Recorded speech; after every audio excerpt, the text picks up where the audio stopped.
Hospitality is central to the Benedictine way of life, though Benedictines certainly don't have a monopoly on hospitality. A long time ago, Abraham and Sarah discovered that welcoming guests could be an encounter with angels, or even an encounter with God. So all the Abrahamic religions, Judaism, Christianity, and Islam, place a high value on the practice of hospitality, to say nothing of the value of hospitality in other religions and cultures. Christianity picks this up in a unique way, following Christ's rather surprising claim: I was a stranger, and you welcomed me. Insofar as you did this to one of the least of these brothers or sisters of mine, you did it to me. Given that the rule of St. Benedict is just a guide for following the gospel as a monk or a nun, it's obvious that the rule would have to promote the practice of hospitality. In fact, there's a whole chapter on the reception of guests. The most important line of this chapter is at the very beginning. All guests who present themselves are to be welcomed as Christ, for he himself will say, I was a stranger, and you welcomed me. Notice that explicit reference to Christ's words in the gospel. Benedict is telling monks and nuns that Christ's words apply to them, that Christ's words ought to have an impact on how they live, and in this particular case, how they are to relate to the guests who are a significant part of the life of a monastery.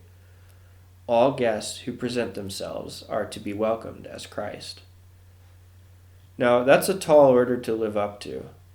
And when I took this position as innkeeper here at the inn at St. Gertrude, I expected this to be a real challenge. But I did not expect the global pandemic that would become a huge challenge to even the most basic attempt to offer hospitality to strangers. The inn has been closed almost half the time I've been in this position, because it really seems like the best thing we can do for the health of our sisters and our guests is to ask people to stay home right now and visit us at another time. So does this mean we've given up on hospitality for the moment? No way. The fundamental principle of hospitality is to treat people as Christ, to act towards them as if towards Christ. As Christ said, insofar as you did this to one of the least of these brothers or sisters of mine, you did it to me. And as far as I am concerned, this fundamental principle remains true whether one is able to offer a suite with a small kitchenette and a stunning view of the prairie or not. In fact, sometimes I think the hospitality industry is particularly vulnerable to misunderstanding the radical practice of Christian hospitality. The hospitality industry inevitably arranges things so that there is an exchange between host and guest where the host profits economically. It would be bad business to do otherwise. Now, I don't mean that Christian hospitality is always and inevitably in conflict with the fundamental principles of good business.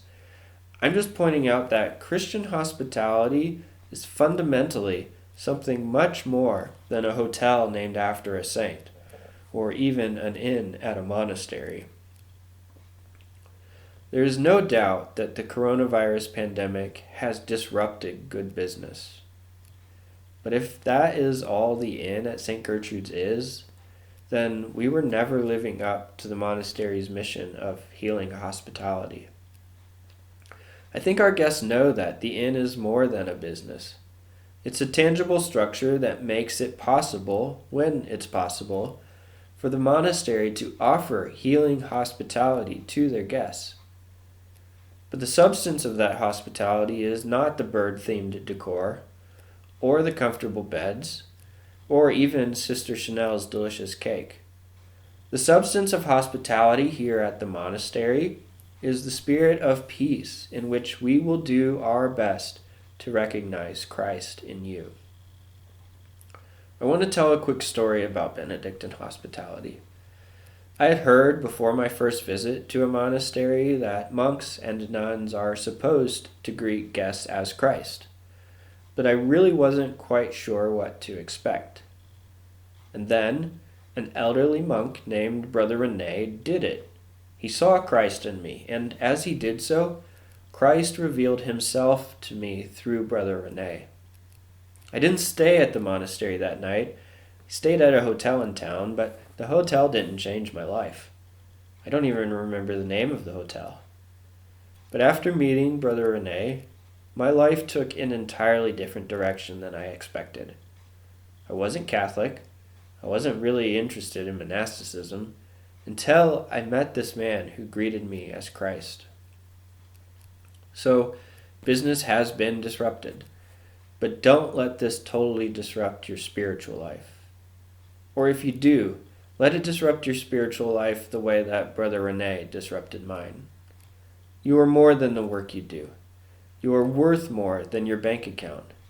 You are Christ to me, even as I'm still working on recognizing Christ in you. So what about you? How has the coronavirus pandemic challenged some of your fundamental values? Have you found any ways to expand your understanding of these values?